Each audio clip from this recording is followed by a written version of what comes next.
Assalamualaikum warahmatullahi wabarakatuh. Alhamdulillah wassalatu wassalamu ala Rasulillah wa ala alihi wa sahbihi wa mawalah wa la hawla wa la quwata illa billahi wa ba'du.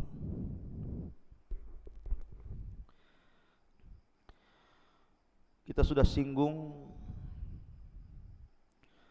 tentang beberapa kisah sebelumnya, di mana kita sudah menjelaskan sedikit tentang kisah seputar Nabi Allah Daud alaihi salatu wassalam. Maka malam ini kita akan melanjutkan kepada kisah Nabi berikutnya, kisah Nabi Allah Sulaiman alaihi salatu wassalam. Sebelum saya mulai kisah ini, kita tahu bahwa Al-Quranul Karim sepertiganya bicara tentang qasasul anbiya, kisah-kisah para nabi, kisah-kisah musuh-musuh para nabi, dan kisah-kisah yang lainnya. Dan kisah dalam Al-Quran itu semua benar, tidak ada kedustaan sama sekali. Tidak sebagaimana prasangka sebagian orang-orang musyrik yang mengatakan bahwa kisah Al-Quran itu termasuk asatirul awwalin, dongeng-dongeng orang dulu. Tapi kisah Al-Quran itu kisah yang benar, karena memang kisah ini dikisahkan oleh Allah Subhanahu wa ta'ala kepada Nabi sallallahu alaihi wasallam. Dan Quran itu kalamullah, ucapan Allah Subhanahu wa ta'ala. Maka ketika kita mengkisahkan tentang kisah Al-Quran, maka kita wajib meyakini kebenarannya dan wajib mengambil ibrah, pelajaran dari isi kisah itu. Karena kisah itu bukan hanya dongeng penenang tidur belaka, tidak, tapi banyak dan syarat pelajaran yang kita bisa petik di dalamnya. Termasuk kisah yang akan saya kisahkan di malam hari ini, kisah Nabiullah Sulaiman alaihi salatu wassalam. Ma'asyiral muslimin yang dimuliakan Allah Subhanahu wa ta'ala, Sulaiman alaihi salatu wassalam adalah salah satu dari putra Nabi Allah Daud alaihi salatu wassalam. Sebagaimana Daud alaihi salatu wassalam satu-satunya nabi yang Allah anugerahkan kerajaan yang tidak dimiliki nabi-nabi atau raja-raja sebelumnya. Dialah satu-satunya nabi yang rangkap jabatan nabi plus raja. Bahkan dianugerahkan Zabur kepada beliau. Beliau sangat dicintai Bani Israel. Maka ketika putranya Nabi Allah Sulaiman alaihi salatu wassalam meneruskan tampuk kepemimpinan ayahnya, menjadi nabi plus juga raja, maka Nabi Allah Sulaiman pun sangat dicintai Bani Israel karena akhlaknya, keadilannya, ucapannya, hukumnya, dan begitu seterusnya. Bani Israel cocok dengan Nabi Allah Sulaiman alaihi salatu wassalam. Dan Allah Subhanahu wa ta'ala pahamkan kepada Sulaiman bukan hanya bahasa manusia, bahkan seluruh hewan-hewan yang bicara dia paham. Mau hewan buas, mau hewan jinak, mau hewan terbang, mau hewan yang berjalan di bumi, Sulaiman paham bahasa mereka. Bahkan bukan hanya itu saja, Nabi Allah Sulaiman dianugerahkan mampu menundukkan bangsa jin. Padahal bangsa jin gaib bagi kita. Allah Subhanahu wa ta'ala yang mengatakan, innahum yarakum min haitsu la tarawnahum. Mereka melihat kita, tapi kita tidak bisa melihat mereka. Tapi Nabi Sulaiman alaihi salatu wassalam mampu menundukkan makhluk yang gaib bagi kita, jin. Makanya suatu ketika Nabiullah Sulaiman alaihi salatu wassalam mengumpulkan seluruh pasukannya dari kalangan manusia, dari kalangan jin, dari kalangan hewan-hewan, burung-burung, hewan ternak, hewan jinak, hewan buas, dikumpulkan semuanya. Kemudian Nabiullah Sulaiman berkhutbah di hadapan mereka, dan itu digambarkan dalam Al-Quran. Wa waritha Sulaiman Daud wa qala ya ayyuhan nasu ullimna mantiqat tayri wa utina min kulli syai'in inna hadha lahuwal fadlul mubin. Dan Nabiullah Sulaiman alaihi salatu wassalam mewarisi kerajaan dan kenabian dari ayahandanya Nabiullah Daud alaihi salatu wassalam. Karena yang dimaksud warisan dari Daud itu bukan warisan harta. Karena Nabi SAW yang mengatakan nahnu ma'syaral anbiya la nuwarrithu ma taraknahu sadaqah. Kami semua para nabi, kata Rasul, tidak mewariskan harta. Semua harta kami adalah sedekah. Jadi kalimat wa waritha Sulaiman Daud di sini artinya Nabi Daud alaihi salatu wassalam mewariskan kepada Sulaiman itu kerajaan dan kenabian. Dan itu keistimewaan yang luar biasa, menggabungkan dua keistimewaan langit dan bumi. Wa qala, kemudian Sulaiman berkata, berkhutbah di hadapan pasukannya itu, ya ayyuhan nas, wahai manusia, ulimna mantiqat tayrin, telah diajarkan kepada kami bahasa burung. Wa utina min kulli syai'in, dan telah diberikan kepada kami segala sesuatu yang tidak dimiliki manusia. Kemudian Nabiullah Sulaiman mengatakan inna hadza lahuwal fadlul mubin, tentu ini semua adalah karunia yang nyata yang Allah Subhanahu wa taala anugerahkan kepadaku. Ma'asyiral muslimin yang dimuliakan Allah Subhanahu wa taala. Dan kita tahu bahwa ada sebuah asar yang dikeluarkan Imam Hakim dalam Mustadraknya dari Muawiyah radhiyallahu an. Beliau mengatakan Malikul Ardi arba'atun, raja yang pernah menguasai sebagian besar dunia itu cuma ada 4. Sulaiman ibn Daud, kemudian Dzulqarnain, kemudian Bukhtun Nasr, kemudian Namrud. Itulah 4 raja yang pernah menguasai sebagian besar dunia. Dan para ulama mengatakan la syakka fi anna a'zamahum hukman alal itlaq kana Sulaiman.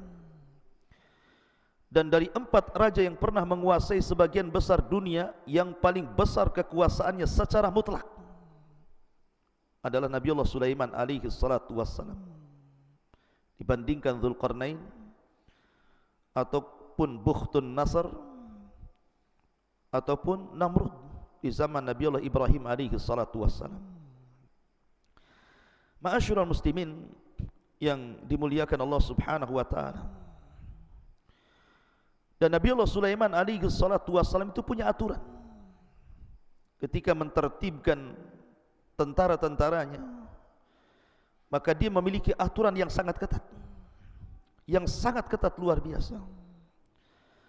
Makanya kemudian Allah Subhanahu wa taala mengatakan wa khusyira li Sulaiman junudahu minal jinni wal insi wat tayri fahum yuzaun. Dan untuk Sulaiman dikumpulkan bala tentaranya dari jin, manusia, bahkan burung-burung, lalu mereka berbaris dengan tertib luar biasa. Di Sulaiman selalu melihat kondisi bagaimana pasukan dari kalangan manusia, kemudian pasukan jin, kemudian pasukan burung-burung, dan pasukan hewan-hewan yang lainnya. Dan itu luar biasa. Seorang jenderal perang selalu memperhatikan pasukannya. Ma'asyiral muslimin yang dimuliakan Allah Subhanahu wa taala.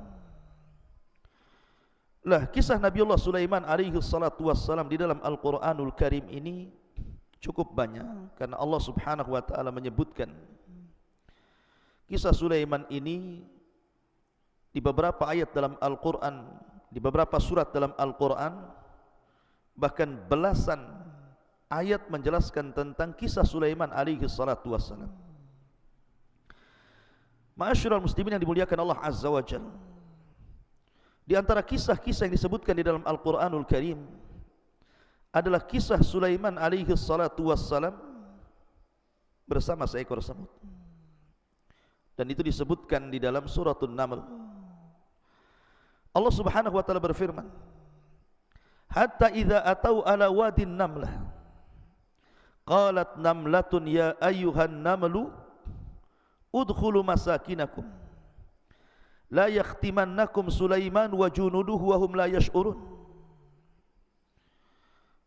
Allah Subhanahu wa taala mengatakan, sampai suatu ketika pasukan Sulaiman sampai di sebuah lembah yang disebut dengan Wadi Namlah. Memang lembah itu penuh dengan semut di mana-mana. Maka dari kejauhan Nabi Allah Sulaiman alaihi salatu wassalam mendengar pemimpin semut mengatakan kepada rakyatnya, maksudnya rakyat semut itu, wahai para semut, masuklah rumah-rumah kalian. Jangan sampai Nabi Allah Sulaiman menginjak kalian dan tentaranya, sementara mereka la yash'urun, mereka tidak sadar. Lihat bagaimana semut ini juga beradab kepada Nabi Allah Sulaiman dan juga tentaranya.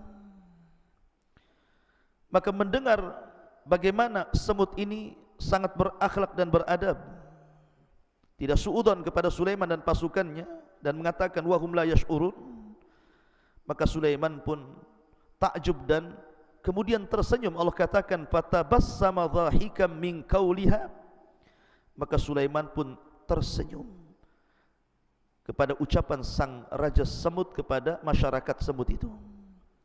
Wa qala, dan dia mengatakan, rabbi auzi'ni an ashkura ni'mataka allati an'amta alai wa ala walidai wa an a'mala salihan tardah wa adkhilni bi rahmatika fi ibadika salihin. Ya Rabb, anugerahkan kepadaku agar aku bisa bersyukur akan nikmatmu yang telah kau anugerahkan kepadaku. Nikmat bisa paham dengan bahasa-bahasa binatang yang tidak diberikan kepada para nabi, baik sesudah dan sebelumnya. Dan juga bersyukur kepada kedua orang tuaku karena sudah mewarisi kerajaan dan juga kenabian, Nabi Allah Daud alaihi salatu wassalam. Dan agar aku bisa beramal saleh yang kau ridhai, dan kau masukkan aku dengan rahmatmu termasuk hamba-hambamu yang saleh. Subhanallah, jarang sekali orang yang Allah anugerahkan nikmat yang banyak bersyukur kepada Allah Azza wa Jalla. Terkadang baru diberikan harta saja orang sudah melampaui batas. Kalla innal insana la yatgha an ra'ahu istaghna. Ma'asyiral muslimin yang dimuliakan Allah Subhanahu wa taala, di sini ada faedah yang sangat besar. Dalam syariat orang dulu, maksudnya para nabi yang dulu itu, seseorang boleh saja membunuh semut, seperti yang terjadi pada salah seorang Bani Israel, nabi dari nabi-nabi Bani Israel. Disebutkan dalam sebuah hadis, qarasat nabiyyan minal anbiya'i namlah fa amara bi qaryatin namli fa ahrakat fa ahallahu ilaihi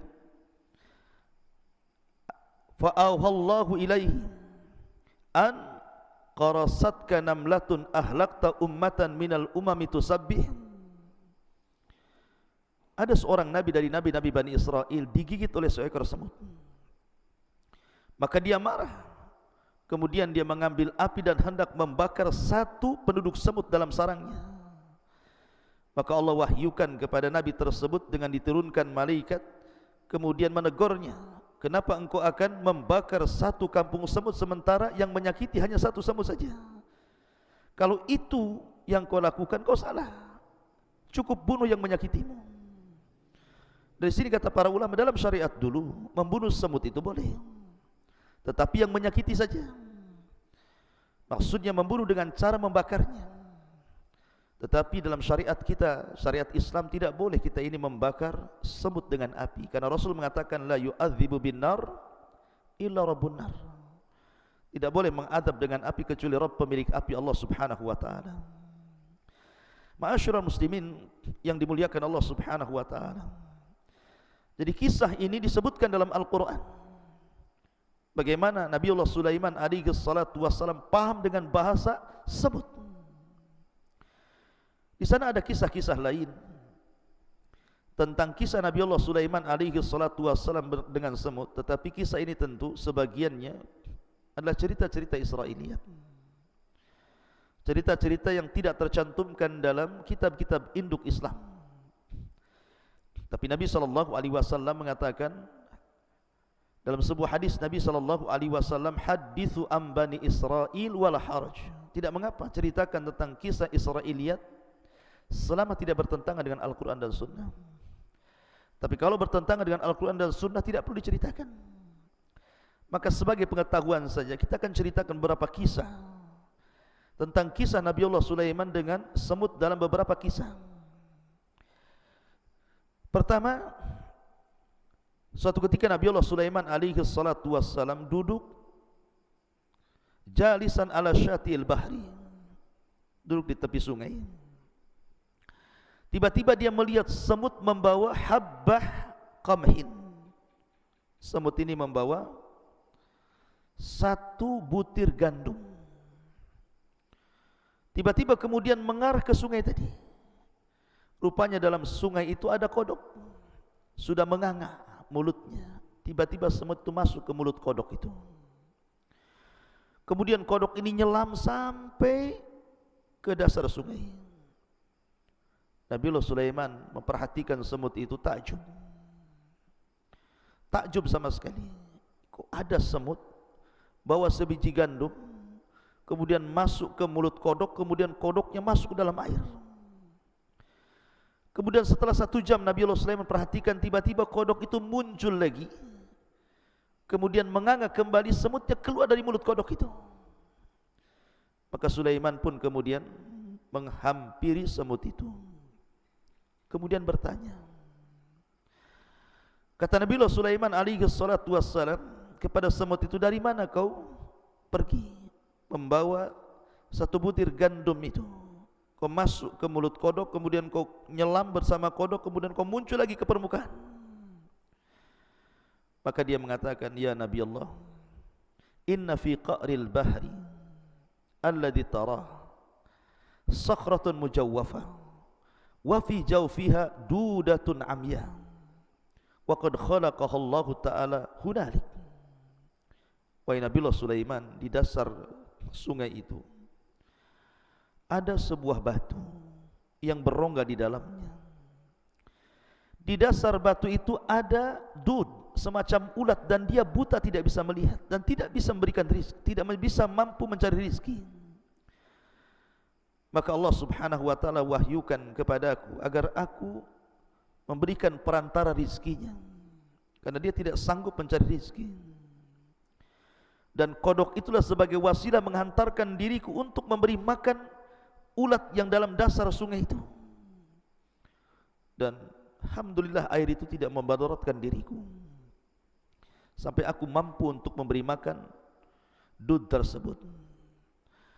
Kemudian Nabi Sulaiman bertanya pada sang semut itu, wahal sami't laha min tasbihah, apakah engkau mendengar bahwa ulat yang buta yang ada dasar sungai itu bertasbih kepada Allah Subhanahu wa ta'ala?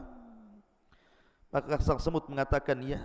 Innaha taqul, dia mengatakan, ya ma la tansani fi jawfi hadhihi sakhrati tahta hadhihi lujjah birizkika la tansa ibadaka al-mu'minin birahmatika.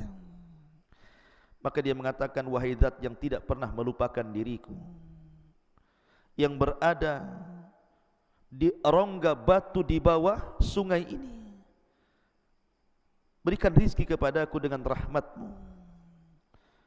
Maka Nabiullah Sulaiman takjub dengan kisah ini. Bagaimana dud, semacam ulat di dalam sungai, dalam batu yang berongga itu bisa bertasbih kepada Allah Subhanahu wa ta'ala. Dan ini membenarkan firman Allah Subhanahu wa ta'ala dalam surah Al-Isra ayat 44, tusabbihu lahus tusabbihu lahu as-samawati sab'u wal ardu wa man fihin wa im min syai'in illa yusabbihu bihamdi walakin la tafqahuna tasbihahum. Dan segala sesuatu itu semua bertasbih dengan memujinya, akan tetapi kalian tidak paham tasbih mereka. Makhluk Allah bertasbih. Ma'asyiral muslimin yang dimuliakan Allah Azza wa Jalla, sekali lagi kisah ini kisah Israiliyat, tidak terdapat dalam kitab-kitab sunnah, hanya sebagai pengetahuan saja. Kemudian kisah yang kedua masih kisah Israiliyat. Jadi suatu ketika Nabiullah Sulaiman alaihi salatu wassalam berjumpa dengan seekor semut. Kemudian Nabi Sulaiman bertanya kepada semut itu, kam yakfika minat ta'am fil amil wahid. Berapa lama kau bisa bertahan dalam setahun dari makanan yang Allah rizkikan kepadamu? Maka kemudian sang semut mengatakan, yakfini thalatha habbatin min qamhin aw syair. Kalau bagiku, kata semut ini, mencukupkan 3 butir gandum, itu sudah cukup untuk kumakan dalam setahun. Faqama Sulaiman alaihi salatu wassalam wa akhadha hadhihi an-namlah thumma wada'aha fi ulbatin wa wada'a ma'aha thalatha habbat minal qamhi. Maka Sulaiman pun kemudian berdiri mencari botol. Kemudian dilubangi botol itu untuk supaya hawa masuk. Diambilnya semut itu, dimasukkan ke dalam botol. Kemudian diambilnya 3 butir gandum, dimasukkan ke dalamnya. Kemudian ditinggalkan begitu saja. Kemudian setelah 1 tahun sempurna, Nabiullah Sulaiman kembali untuk melihat semut yang ada dalam botol itu. Kemudian dilihatnya semut itu masih hidup, dan dilihatnya tidak habis. 3 butir itu tidak habis dalam setahun, rupanya cuma 1 butir setengah dihabiskan. Yang 1 butir setengahnya lagi tidak habis dimakan. Maka kemudian Nabiullah Sulaiman mengatakan kepada sang semut, anti takulina thalatha habbat fil amil wahid, falimada akalti habbatan wa nisf. Dulu 1 tahun yang silam kau katakan dalam 1 tahun ini cukup bagimu 3 butir gandum, tapi kenapa kau sisakan 1 butir setengah dan kau makan 1 butir setengah yang lainnya? Lihat bagaimana semut mengajarkan tawakal kepada kita. Faqalat, maka semut ini mengatakan, ya Nabi Allah, lama kuntu harratun taliqatun kuntu a'lam anna rizki 'ala Allahi fala yansani, wa amma lamma kana rizki 'alaika anta khashita anta wa amma lamma kana rizki 'alaika fa ana khashitu an tansani. Maka sang semut mengatakan, wahai Nabi Allah, ketika aku tidak berada dalam botol itu, aku bebas kemana-mana. Maka aku tahu rizkiku ada pada tangan Allah Azza wa Jalla, dan Allah tidak mungkin melupakan diriku. Ya, karena Allah mengatakan, wa ma min dabatin fil ardi illa 'ala Allah rizquha. Tidak ada binatang yang melata di permukaan bumi ini kecuali ada rizkinya masing-masing dari Allah Subhanahu wa ta'ala. Akan tetapi ketika kau masukkan aku ke dalam botol, maka aku tahu rizkiku ditanggung dirimu. Karena aku tidak bebas mencari rizki kemana-mana, aku tidak bisa keluar dari botol ini. Makanya aku hanya memakan 1 butir setengah dan membiarkan 1 butir setengah yang lainnya, karena takut engkau tidak datang dan kau lupa kepada aku. Subhanallah ya, pelajaran yang luar biasa. Semut mengajarkan tauhid, mengajarkan tawakal kepada kita. Ma'asyiral muslimin yang dimuliakan Allah Azza wa Jalla. Kemudian juga kisah yang lainnya, ketika Nabiullah Sulaiman alaihi salatu wassalam ditimpa kaumnya dengan paceklik yang berkepanjangan. Tanah sudah retak, kering, kelontang, tidak ada hujan. Maka Nabiullah Sulaiman mengajak pasukannya untuk istisqa, meminta hujan kepada Allah Azza wa Jalla. Berangkatlah mereka ke tanah lapang, dan Sulaiman bergerak duluan. Rupanya Nabiullah Sulaiman melihat banyak semut yang terlentang mengarah ke langit, seolah-olah berdoa meminta hujan. Maka Nabiullah Sulaiman alaihi salatu wasallam mengatakan kepada pasukannya, irji'u ila buyutikum, qad kufikum bidu'ain namlah. Kembali ke rumah-rumah kalian. Kita tidak perlu meminta hujan lagi, karena sudah mencukupkan permintaan semut-semut itu. Sebentar lagi akan turun hujan. Ma'asyiral muslimin yang dimuliakan Allah Subhanahu wa taala, itulah kisah Nabiullah Sulaiman bersama semut-semut itu. Kemudian kisah berikutnya, Nabiullah Sulaiman alaihi salatu wassalam bersama hudhud, burung hudhud. Allah Subhanahu wa taala berfirman dalam suratul Naml, wa tafaqqada at-tayra faqala ma li la ara al-hudhuda am kana min al-ghaibin law adhibannahu adhaban shadidan aw la adbahannahu aw la ya'tiyanni bi sultanin mubin. Kebiasaan Nabiullah Sulaiman, sekali lagi dari awal saya katakan, adalah orang yang paling teratur di dalam mengatur tentara-tentaranya, baik tentara manusia, tentara jin, tentara hewan-hewan, termasuk burung-burung. Sudah ada barisan-barisan tertentu. Jadi suatu ketika Nabiullah Sulaiman alaihi salatu wasallam bergerak untuk berjihad, ketika itu Nabiullah Sulaiman dan pasukannya kehabisan air. Maka yang biasa mencari air adalah hudhud. Makanya sebagian ulama ataupun mufassirin mengatakan bahwa hudhud ini seorang muhandis, seorang insinyur. Jadi tugasnya terbang ke langit, kemudian dari langit dia akan melihat ada air atau tidak. Kalau ada air, maka kemudian diberitahu kepada Nabiullah Sulaiman, maka Nabiullah Sulaiman akan memerintahkan jin untuk melobangi dan mengorek tempat itu, kemudian keluar sumber air. Lah, ketika itu burung hudhud tidak ada. Ketika hendak ditugaskan, tidak hadir pula dia. Makanya kemudian Nabiullah Sulaiman alaihi salatu wassalam marah dan mengatakan, ma liyala aral hudhud. Kemana hudhud? Aku tidak melihat. Am kana minal ghaibin, ataukah dia sengaja tidak hadir dalam barisan ini? Kata Sulaiman, la u'adzibannahu adzaban syadida. Awas saja kalau dia sampai tidak datang dan tidak hadir dalam barisan itu, aku akan azab dia dengan azab yang sangat pedih. Aula adzbahanna, atau aku akan potong dia, akan sembelih dia. Aula ya'tiyanni bisultanin mubin, atau mungkin ada alasan lain. Lihat bagaimana Nabiullah Sulaiman alaihi salatu wassalam bukan raja diktator. Dia memberikan beberapa pilihan. Kalau seandainya dia punya bukti, maka akan dimaafkan. Punya uzur, akan dimaafkan. Tapi kalau tidak lihat, pantas disembelih atau hanya disiksa saja. Dan ini menjadikan pasukan Nabiullah Sulaiman itu betul-betul tertib, karena ada aturan di situ. Tiba-tiba famakatha ghaira ba'idin, tiba-tiba hudhud sudah datang saja.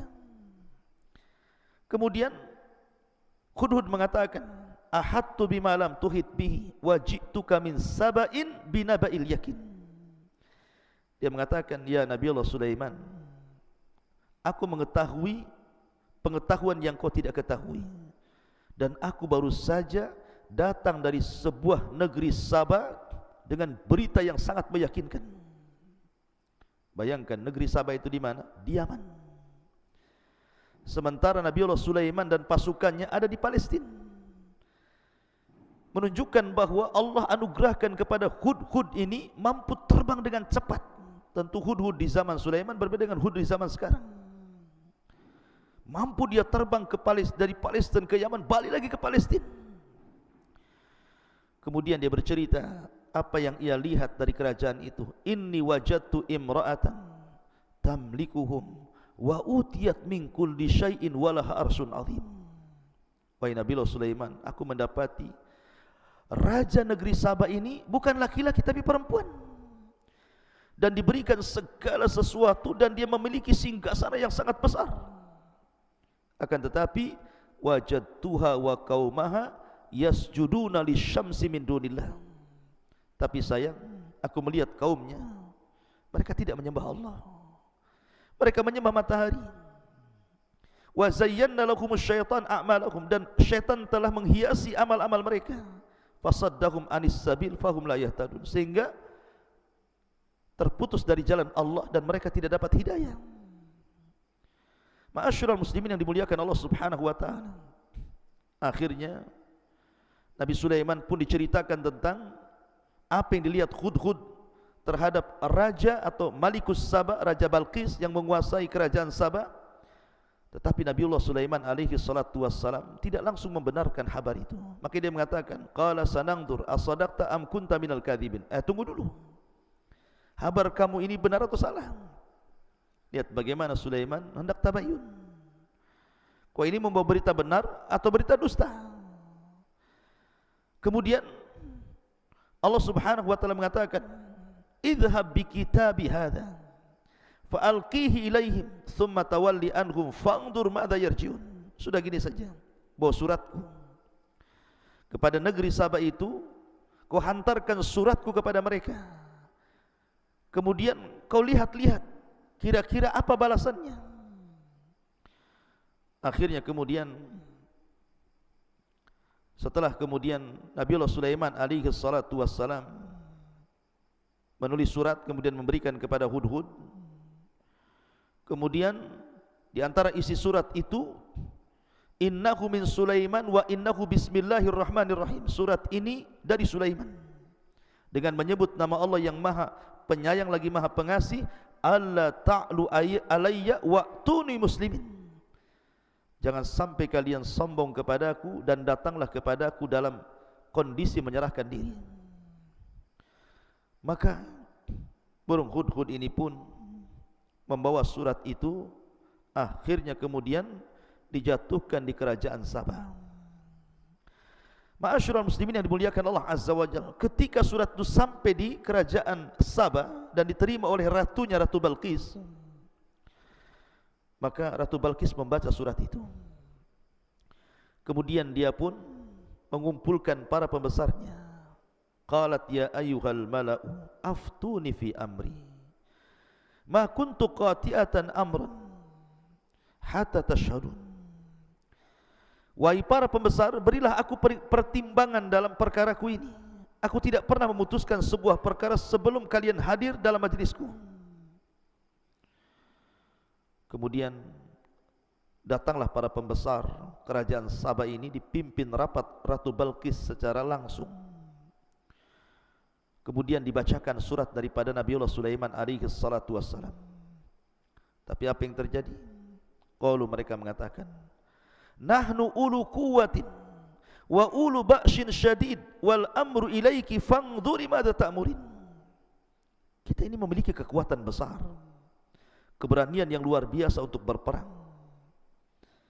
Kalau mereka, maksudnya Nabiullah Sulaiman, hendak perang, kita perang. Kita tunjukkan kekuatan kita kepada dia. Akan tetapi keputusan berada di tanganmu wahai sang ratu, maka pertimbangkanlah apa yang akan kau perintahkan. Jadi para pembesar itu maunya kekuatan dilawan kekuatan. Tetapi Ratu Balqis ini berakal. Qalat, dia mengatakan, innal muluk idza dakhalu qaryatan afsaduha wa ja'alu a'izzata ahliha adillah wa kadzalika yaf'alun. Sesungguhnya raja-raja apabila menaklukkan sebuah negeri, perang, barang tentu mereka akan membinasakan dan menjadikan penduduk yang mulia menjadi hina. Karena kalau seandainya kalah akan jadi tawanan, bahkan akan jadi budak, sebagai yang terbunuh dan dihinakan. Dan demikianlah yang akan mereka lakukan juga kepada kita. Akhirnya kemudian Balqis pun berfikir untuk memastikan apakah yang mengirim surat itu seorang nabi, betul-betul nabi, ataukah hanya gertak sambal saja, mungkin bahasanya.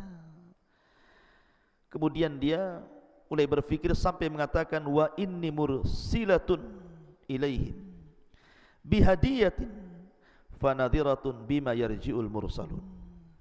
Dan sungguh aku akan mengirim utusan kepada mereka dengan membawa hadiah yang sangat besar, dan aku akan menunggu apa yang akan dibawa kembali oleh para utusan itu. Sudah gini saja, kita Coba berikan hadiah kepada dia. Kalau dia menerima hadiah itu berarti sama saja dengan raja-raja yang lainnya. Tapi kalau dia menolak hadiah itu, ini bukan raja biasa. Dia tidak menghendaki itu. Kemudian diutuslah beberapa orang pasukan dari Sabah menuju Palestina membawa hadiah yang sangat besar untuk diberikan kepada Nabiullah Sulaiman alaihi salatu wassalam. Falamma jaa Sulaiman qala atumiddunani bimalin fama atanillahu khairun mimma atakum bal antum bihadiyatikum tafrahun. Maka ketika para utusan itu menyampaikan kepada Nabiullah Sulaiman, Sulaiman berkata, apakah kamu akan memberikan harta kepadaku? Apa yang Allah berikan kepadaku jauh lebih baik dibandingkan apa yang Allah berikan kepada kalian. Tetapi kamu merasa bangga dengan hadiahmu. Kembalikan hadiah ini kepada ratumu. Kemudian Sulaiman mengancam dan mengatakan, irji ilaihim falana'tiyannahum bijunudin la qibala lahum biha walanukhrijannakum minha adillatan wa hum saghirun. Kembalilah kalian kepada mereka, balik kalian ke kerajaan kalian. Sungguh kami pasti akan datang kepada kalian dengan bala tentara yang mereka tidak mampu melawannya, dan kami akan usir mereka dari negara itu secara terhina, dan mereka akan menjadi tawanan yang sangat hina. Diancam. Ma'asyiral muslimin yang dimuliakan Allah Subhanahu wa taala, kemudian Nabiullah Sulaiman mulai membuktikan ancamannya. Dia kumpulkan semua pasukan-pasukan pilihannya. Kemudian Nabiullah Sulaiman berkhutbah di hadapan mereka. Qala ya ayyuhal mala'u ayyukum ya'tini bi arsyiha qabla an ya'tuni muslimin. Wahai para pembesar, siapakah di antara kamu yang sanggup membawa singgasana kepadaku sebelum mereka datang kepadaku menyerahkan diri? Maka pasukan khusus dari kalangan manusia, jin dan binatang, mereka pun menawarkan ide kepada Nabiullah Sulaiman. Qala ifritu minal jin ana atika bihi qabla an taquma min maqamik wa inni alaihi laqawiyyun amin. Ifrit dari kalangan jin mengatakan, akulah yang akan membawanya kepadamu sebelum engkau berdiri dari tempat dudukmu, maka sungguh aku adalah jin yang sangat kuat. Itu gampang. Serahkan tugas itu kepadaku, kata jin Ifrit. Biar aku yang memindahkan istana itu di hadapanmu sebelum kau berdiri. Subhanallah. Itulah kekuatan jin. Kemudian yang lain juga bangkit dan mengatakan, qala alladhi indahu ilmun minal kitab ana atika bihi qabla an yartad ilaika tarfu. Seseorang yang mempunyai ilmu dari kita berkata, aku akan membawamu singgasana Raja Balkis kepadamu sebelum matamu berkedip. Maka Nabiullah Sulaiman memilih yang tercepat. Sebelum dia berkedip, istana itu sudah harus ada di hadapannya. Falamma ra'ahu mustaqirran indahu qala hadha min fadli rabbi liyabluwani aashkuru am akfur wa man syakara fa innama yashkuru nafsi wa man kafara fa inna rabbi ghaniyyun karim. Maka ketika betul-betul singgasana Balkis dipindah oleh orang yang Allah anugerahkan ilmu ini, maka Nabiullah Sulaiman alaihi salatu wasallam memuji Allah dan mengatakan, ini semua karunia yang Allah anugerahkan kepadaku. Allah hendak menguji diriku. Apakah aku termasuk hamba Allah yang bersyukur ataukah menjadi hamba Allah yang kufur? Maka barang siapa yang bersyukur sesungguhnya itu manfaat bagi dirinya. Tapi bagi siapa yang kufur, maka sesungguhnya Rabbku adalah zat yang maha kaya lagi maha karim, maha pemurah. Lihat bagaimana Nabiullah Sulaiman tidak lupa akan kuasa Allah, anugerah dari Allah Subhanahu wa taala. Ma'asyiral muslimin yang dimuliakan Allah Azza wa Jalla. Maka akhirnya Sulaiman pun ketika melihat istana itu sudah ada di hadapannya, Nabiullah Sulaiman ingin merubah istana Ratu Balkis itu supaya ketika Ratu Balkis datang dia tidak mengenali istananya, dirubah sedikit. Maka disebutkan Sulaiman berkata, ubahlah untuknya singgasananya. Kita akan lihat apakah dia Ratu Balqis mengenali istananya kembali ataukah tidak mengenali lagi. Falamma ja'at qila ahakada arsyu qalat ka'annahu hu wa utinal ilma min qabliha wa kunna muslimin. Maka ketika dia Balqis datang, ditanyakan kepada dia, lihat istana yang kau masuk ini, serupa enggak dengan istanamu? Karena sudah dirubah sedikit masalahnya. Maka Balqis mengatakan seolah-olah iya, kayaknya ini istanaku, tapi dia ragu-ragu. Dan dia Balqis pun berkata, kami telah diberikan pengetahuan sebelumnya dan kami adalah orang-orang yang berserah diri kepada Allah Azza wa Jalla. Subhanallah. Ma'asyiral muslimin yang dimuliakan Allah Azza wa Jalla, Ratu Balqis ini datang dengan pasukannya, ingin melihat apakah yang mengancam dirinya itu memang seorang nabi, seorang raja besar, memiliki pasukan dan istana yang luar biasa, ataukah hanya raja-raja biasa. Makanya dia datang dengan pasukannya. Jadi ketika dia masuk ke dalam istana Nabi Allah Sulaiman alaihi salatu wassalam, di bawah istana itu ada sungai. Ketika dia masuk ke dalam istana itu, dia tidak sadar menyingkap pakaian sehingga nampak betisnya, disangka dia akan masuk ke dalam air di sungai itu. Dia tidak tahu bahwa sungai itu berada di bawah kaca. Kaca, kemudian di bawahnya sungai. Nampak ikan, nampak macam-macam di situ. Makanya ketika Nabi Sulaiman mengatakan qila laha, dikatakan kepada Balqis, udkhuli, masuklah as-sarha, masuk ke dalam istana. Falamma ra'athu hasibathu lujjah wa kashafat an saqaiha qala innahu sarhun mumarradun min qawarir qalat rabbi inni zalamtu nafsi wa aslamtu ma'a Sulaiman lillahi rabbil alamin. Dikatakan kepada Ratu Balqis, masuklah ke dalam istana. Maka ketika dia Ratu Balqis melihat lantai istana itu, dikiranya kolam air yang besar dan disingkapkan penutup sehingga nampak betisnya. Kata Nabiullah Sulaiman, sesungguhnya ini hanyalah lantai istana yang dilapisi kaca saja. Kaget dia baru pertama melihat ada istana seindah, semegah, sebesar itu. Baru dia mengakui bahwa ini bukan raja biasa, bahwa dia seorang nabi. Makanya dia mengatakan, ya Tuhanku, sungguh aku telah berbuat zalim terhadap diriku, dan aku berserah diri bersama Sulaiman kepada Allah Subhanahu wa ta'ala, Tuhan seluruh alam. Akhirnya Ratu Balqis beriman dan seluruh masyarakat Sabah beriman kepada Allah Subhanahu wa ta'ala lewat perantara Nabiullah Sulaiman alaihi salatu wassalam. Subhanallah. Lihat bagaimana terkadang Allah Subhanahu wa ta'ala menghantarkan hidayah kepada manusia itu disebabkan oleh seekor burung. Sebab itulah maka Islam melarang untuk membunuh burung hudhud, karena sebab dia satu kerajaan beriman kepada Allah dan menyerahkan diri kepada Nabiullah Sulaiman alaihi salatu wassalam. Ma'asyiral muslimin yang dimuliakan Allah Subhanahu wa ta'ala, itu di antara kisah Nabiullah Sulaiman bersama hudhud. Ada kisah yang lain yang menarik dari Nabiullah Sulaiman alaihi salatu wassalam.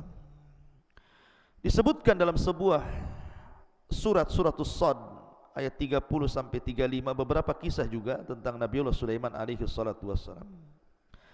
Di antaranya kisah Nabiullah Sulaiman bersama kuda.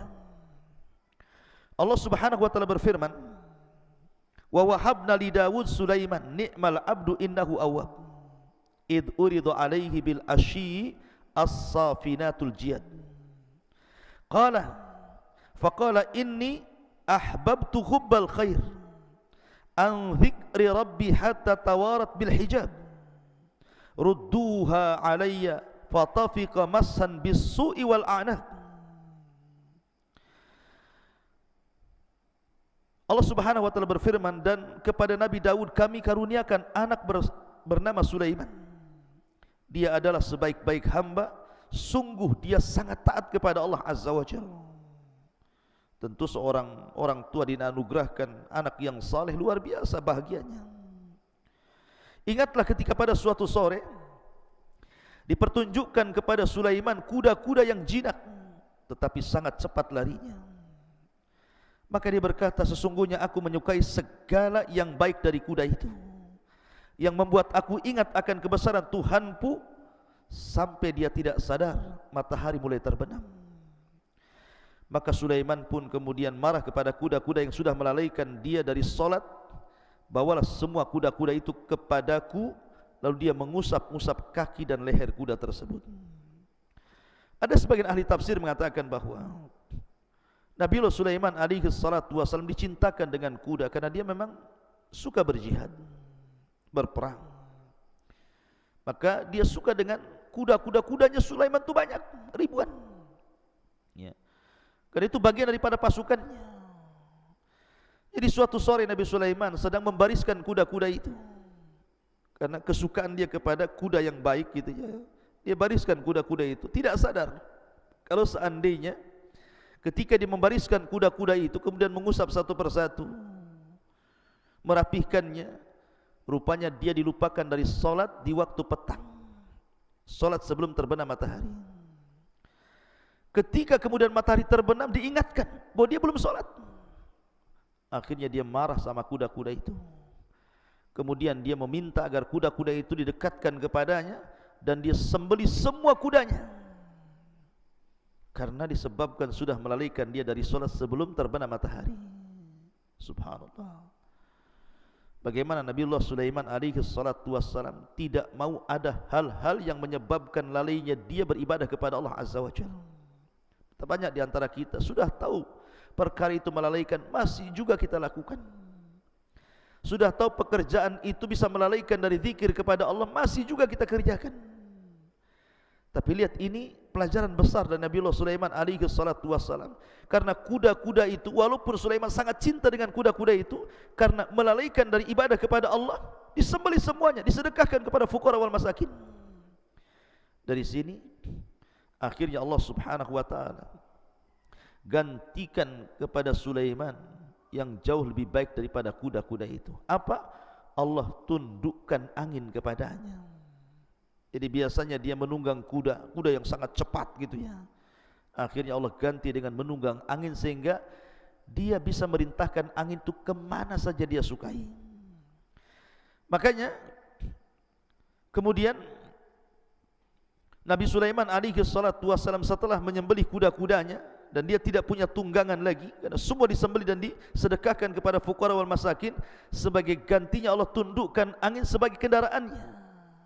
Dan anehnya setiap Nabiullah Sulaiman naik angin itu tidak membuat dia jatuh. Dia bisa terbang sesuka dia. Ma'asyiral muslimin yang dimuliakan Allah Subhanahu wa ta'ala. Dan itu ada kaidah dalam Islam. Sebagaimana sabda Nabi SAW, man taraka syai'an lillahi awwadallahu khairan minhu.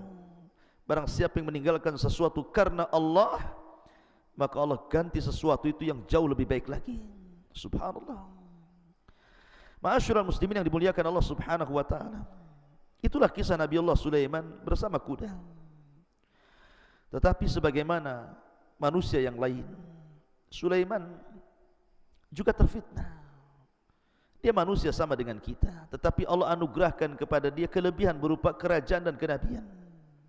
Apa fitnahnya? Allah Subhanahu wa ta'ala berfirman, "Walaqad fatanna Sulaiman wa alqaina ala kursiyyihi jasadan thumma anab." Dan sungguh kami telah menguji Sulaiman dan kami jadikan dia tergeletak di atas kursinya sebagai tubuh yang lemah karena sakit, kemudian dia pun bertobat kepada Allah Azza wa Jalla. Ada 3 penafsiran yang disebutkan para ulama. Pertama, bahwa dikisahkan Nabiullah Sulaiman alaihi salatu wassalam suatu ketika dia memiliki istri, tapi tanpa sepengetahuan istri yang satu ini, dia menyembunyikan kekufurannya. Tapi memang wanita cantik, Sulaiman suka dengan istri ini. Jadi kebiasaannya Nabiullah Sulaiman ini kalau masuk ke dalam kamar mandi hammam, maka dia mencopot cincinnya, kemudian disuruh memegangnya. Setelah keluar dari kamar mandi, kemudian diambil lagi cincinnya. Allah takdirkan, datang syaitan menyerupai Sulaiman, kemudian meminta cincin itu. Karena dia tidak tahu itu adalah jelmaan daripada jin, dikasihkan pula cincin itu kepada jin tadi. Padahal kekuasaan Nabiullah Sulaiman dalam menundukkan perkara-perkara itu ada di cincin itu. Akhirnya kemudian ketika dia memakai cincin itu, kemudian dia naik ke singgasana Sulaiman, kemudian dia berduduk. Dia memerintahkan masyarakat Sulaiman, jin ini itu, tetapi aneh karena tidak sebagaimana hukum yang selalu diperintahkan Nabi Sulaiman. Ini agak aneh, banyak diingkari oleh masyarakat Nabiullah Sulaiman alaihi salatu wassalam. Ya, karena itu bukan Nabiullah Sulaiman, itu jelmaan jin. Akhirnya Sulaiman pun dia datang dan mengatakan, saya lah Sulaiman, bukan dia. Tapi orang-orang jin-jin dan juga pasukan-pasukan dari kalangan binatang tidak percaya, karena tidak memiliki cincin, dan cincinnya ada pada jin yang menyerupai Sulaiman itu. Dari situlah kemudian Nabiullah Sulaiman berusaha untuk mengambil kembali. Ada yang mengatakan selama 40 hari baru dia berhasil mengambil cincinnya kembali dan mengembalikan singgasananya. Ini satu penafsiran. Penafsiran yang kedua, dan tentu ini kisah Israiliyat ya. Penafsiran yang kedua bahwa Nabiullah Sulaiman alaihi salatu wassalam suatu ketika pernah bersumpah. Jadi dia itu kan memiliki banyak istri, 100 istri. Dia bersumpah dalam satu malam itu dia hendak menggauli 100 istrinya, dan dia bercita-cita dari 100 istrinya hamil, dan semuanya terlahir sebagai para mujahidin fi sabilillah. Itu cita-citanya. Dia ingin menggauli dalam satu malam semua istrinya, kemudian hamil, kemudian melahirkan semua anak laki-laki, dan semua menjadi para mujahidin. Itu keinginannya. Tetapi Nabiullah Sulaiman dilupakan mengucapkan insyaallah. Maka dia gilir seluruh istrinya, 100 istri itu dalam satu malam. Rupanya tidak ada satupun yang hamil, kecuali satu orang. Itu pun saat melahirkan separuh manusia dan separuh bukan, karena tidak punya kaki. Maka Nabiullah Sulaiman alaihi salatu wassalam diuji agar dia jangan memastikan sesuatu kecuali setelah mengucapkan insyaallah. Kemudian penafsiran yang ketiga, suatu ketika Nabiullah Sulaiman sakit sehingga tidak bisa bangkit dari tempat pembaringannya menuju singgasananya. Akhirnya kemudian ada syaitan duduk di singgasananya, dan itu fitnah bagi Nabiullah Sulaiman alaihi salatu wassalam, yang Allah Subhanahu wa taala firmankan dalam surat ini, walaqad fattanna Sulaiman wa alqaina ala kursiyihi jasadan thumma anab. Dan sungguh kami telah menguji Nabiullah Sulaiman, dan kami jadikan dia tergeletak dalam kursinya sebagai tubuh yang lemah karena sakit, kemudian dia baru bertobat, mengakui kesalahannya. Ma'asyiral muslimin yang dimuliakan Allah Subhanahu wa taala. Kemudian juga Allah Subhanahu wa taala juga menceritakan doa Nabiullah Sulaiman alaihi salatu wassalam setelah tragedi fitnah itu. Qala rabbighfirli wa habli mulkan la yanbaghi li ahadin min ba'di innaka antal wahhab. Ya Allah, ampunilah akan dosa-dosaku dan anugerahkan kepadaku kerajaan yang tidak dimiliki siapapun setelahku. Sungguh Engkaulah yang Maha Pemberi segala nikmat yang Kau anugerahkan kepadaku. Dalam sebuah hadis dari Abi Hurairah radhiyallahu an, jadi suatu ketika Ifrit dari kalangan jin pernah mengganggu Rasul dalam salat. Maka Nabi SAW kemudian menangkap leher Ifrit itu, kemudian mencekiknya sampai akhirnya keluar air liurnya dan jatuh ke tangan Rasul, dan Rasul merasakan rasa dingin dari liur jin Ifrit itu. Kalau ada yang mengatakan bukankah jin terbuat dari api, kenapa liurnya dingin? Kita katakan yang terbuat dari api itu asal penciptaan jin, sebagaimana Adam dari tanah, tetapi anak turunannya tidak kan? Ya. Sebagaimana kaca terbuat dari beberapa kerikil dan pasir, tapi kalau kaca dipecahkan apakah kemudian kembali menjadi tanah dan kerikil? Kan tidak juga. Itu asal penciptaannya. Kemudian Nabi SAW mengatakan, laqad hamamtu an arbitahu ala jambi sariyati min sawaril masjid. Aku sebenarnya menginginkan untuk mengikat jin itu, jin ifrit itu, di salah satu tiang dari tiang-tiang masjid, supaya menjadi mainan anak-anak dan penduduk Madinah. Akan tetapi tidak jadi lakukan Nabi SAW karena teringat dengan doa Nabiullah Sulaiman, Rabbighfirli wa habli mulkan la yanbaghi li ahadin min ba'di. Ya Tuhanku, ampunilah aku dan anugerahkan kepadaku kerajaan yang tidak dimiliki oleh siapapun sepeninggalku. Sungguh engkaulah yang maha pemberi atas semuanya. Ma'asyiral muslimin yang dimuliakan Allah Subhanahu wa taala. Dan kita tahu bahwa ketika Nabiullah Sulaiman alaihi salatu wassalam berkuasa menjadi nabi dan rasul, dan setiap nabi tentu mendakwahkan dakwah tauhid. Walaqad ba'atsna fi kulli ummatin rasulan ani ibudullaha wajtanibut taghut. Dan kami utus pada tiap-tiap umat ini seorang rasul, tugas mereka sembahlah Allah, tauhidkan Allah, esakan Allah, dan jauhi sesembahan selain daripada Allah Subhanahu wa taala. Seluruh para nabi mendakwakan dakwah tauhid, termasuk Nabiullah Sulaiman. Maka dalam bentuk mentauhidkan Allah, ketika Nabiullah Sulaiman alaihi salatu wasallam menjadi raja dan nabi, dia mengancam kepada tukang-tukang sihir yang mempraktekkan sihirnya akan dibunuh. Dan Nabiullah Sulaiman menggerakkan pasukannya untuk merampas seluruh kitab-kitab sihir yang ada pada tukang-tukang sihir. Maka bergeraklah pasukan ke penjuru dunia untuk mengambil semua kitab-kitab sihir, agar jangan ada satupun yang mempelajari kitab-kitab itu. Kemudian diletakkan di satu sunduk, di satu kotak, kemudian diletakkan di bawah singgasananya. Kemudian dia mengancam, siapapun yang mengambil kotak ini dan dia seorang jin, maka pasti terbakar. Tetapi siapapun yang mengambil kotak ini dari kalangan manusia, kubunuh dia. Maka sejak saat itu tidak ada satupun jin yang berani menyentuh kotak itu, dan tidak ada satu manusia pun yang mendekatinya, sehingga menggugurkan seluruh para dukun. Tidak ada dukun-dukun lagi yang berani mempraktekkan perdukunannya. Subhanallah. Tetapi orang-orang Yahudi justru menuduh Sulaiman alaihi salatu wassalam yang mempelajari sihir untuk menyihir orang-orang, sehingga mereka mengatakan Sulaiman itu kafir. Maka Islam membantah dan mengatakan, wa ma kafara Sulaiman walakinna syayatina kafaru. Sulaiman tidak kafir, setan-setan itu yang kafir. Kemudian masuk pada cerita Harut dan Marut, dan itu kisah yang lain.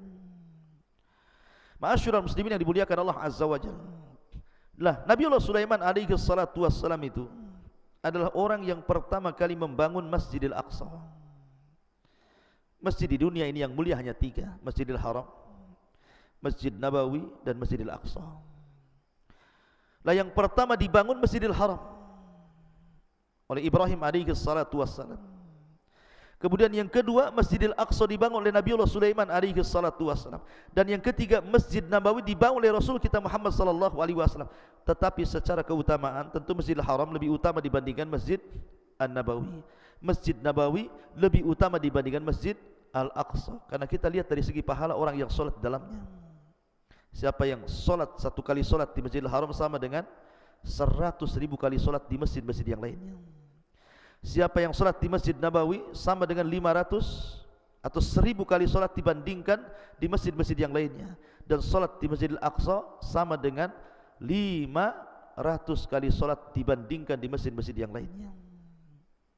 Tapi secara pembangunan, maka Aqsa kedua, baru setelah itu Nabawi. Yang pertama Masjidil Haram.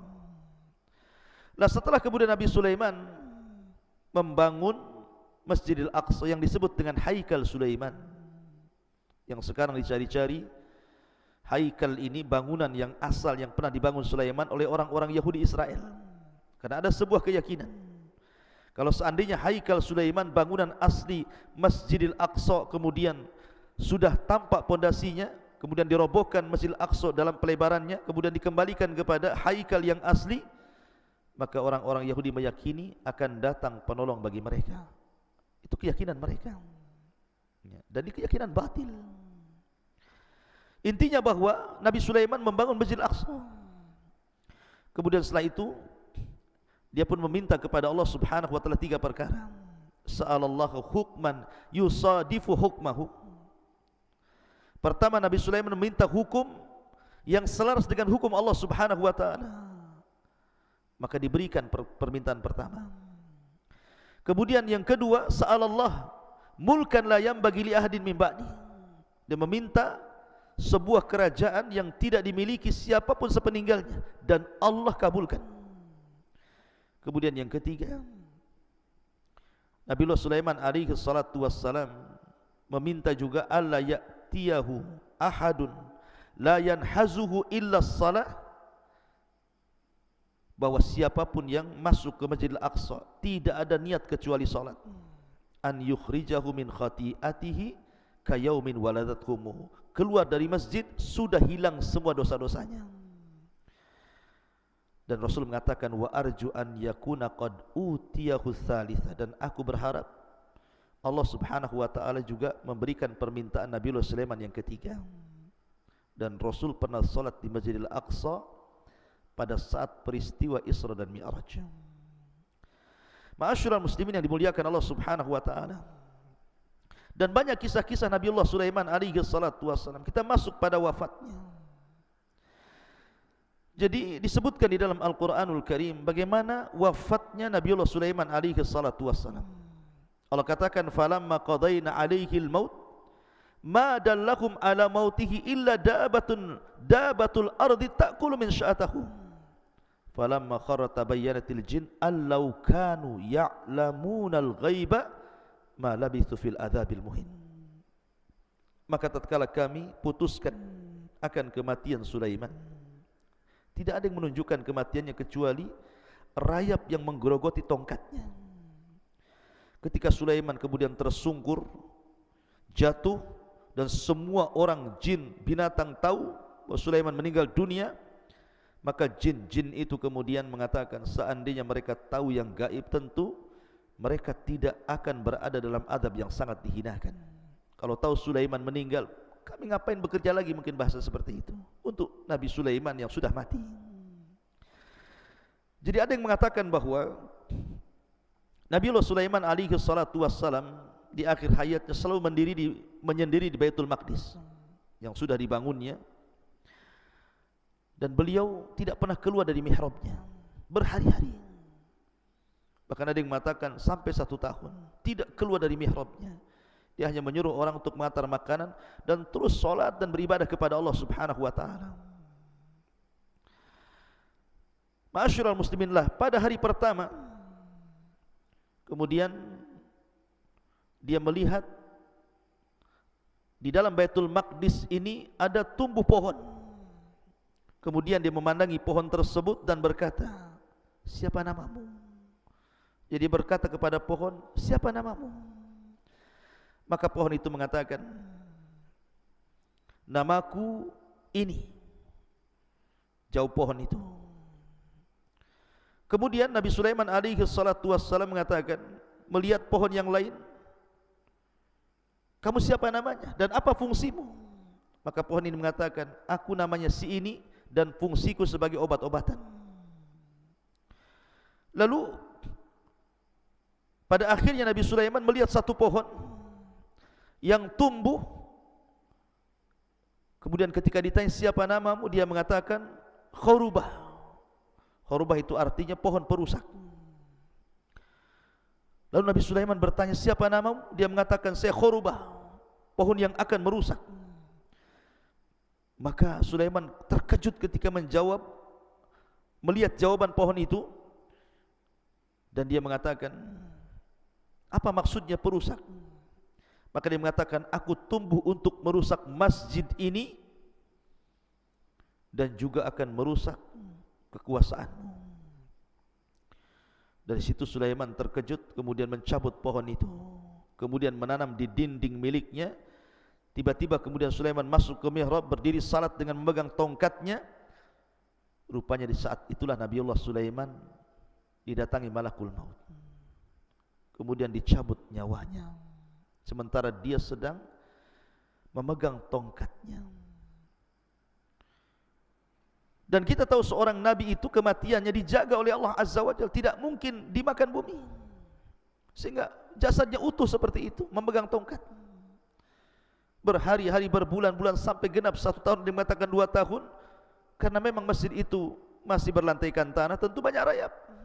Maka rayap itu kemudian menggerogoti dari bawah tongkat Sulaiman, kemudian makin atas, maka sampai kepada tongkat yang paling ujung yang dipegang Nabiullah Sulaiman. Ketika sudah tidak lagi bertelekan dengan tongkat itu, dia pun roboh.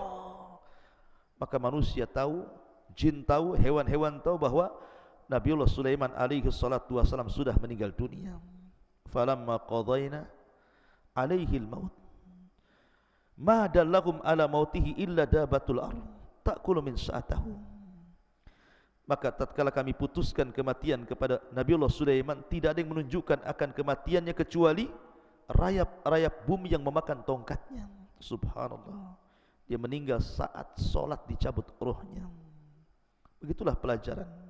Jangan sampai kita meninggal kecuali di atas ibadah kepada Allah Subhanahu wa ta'ala. Karena itu alamat dari husnul khatimah. Jangan sampai kita meninggal di tempat-tempat maksiat atau sedang bermaksiat kepada Allah Azza wa Jalla. Tetapi sekali lagi, riwayat ini tentu riwayat Israiliyat, maka kita hanya memegang kepada zahir daripada ayat Al-Quran. Ma'asyiral muslimin yang dimuliakan Allah Subhanahu wa ta'ala, itulah kisah singkat dari Nabiullah Sulaiman alaihi salatu wassalam. Lalu siapakah Nabi setelah Nabiullah Sulaiman?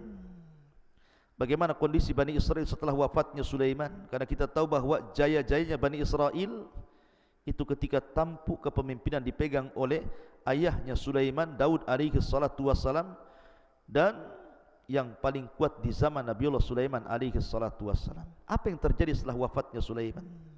Maka kisah ini akan bersambung. Semoga Allah Subhanahu wa ta'ala memberikan kesabatan kepada kita, istiqamah kepada kita untuk tetap mempelajari Al-Quran, sunnah Nabi SAW, sehingga bisa lebih mendekatkan diri kepada Allah Subhanahu wa ta'ala. Lewat kisah para Nabi dan Rasul kita ambil dan petik pelajaran yang berharga. Karena sekali lagi bahwa kisah-kisah dalam Al-Quran semua benar dan tidak ada yang dusta. Subhanakallah bihamdika, asyhadu an la ilaha illa anta, astaghfiruka wa atubu ilaik. Allah ta'ala. Assalamualaikum warahmatullahi wabarakatuh.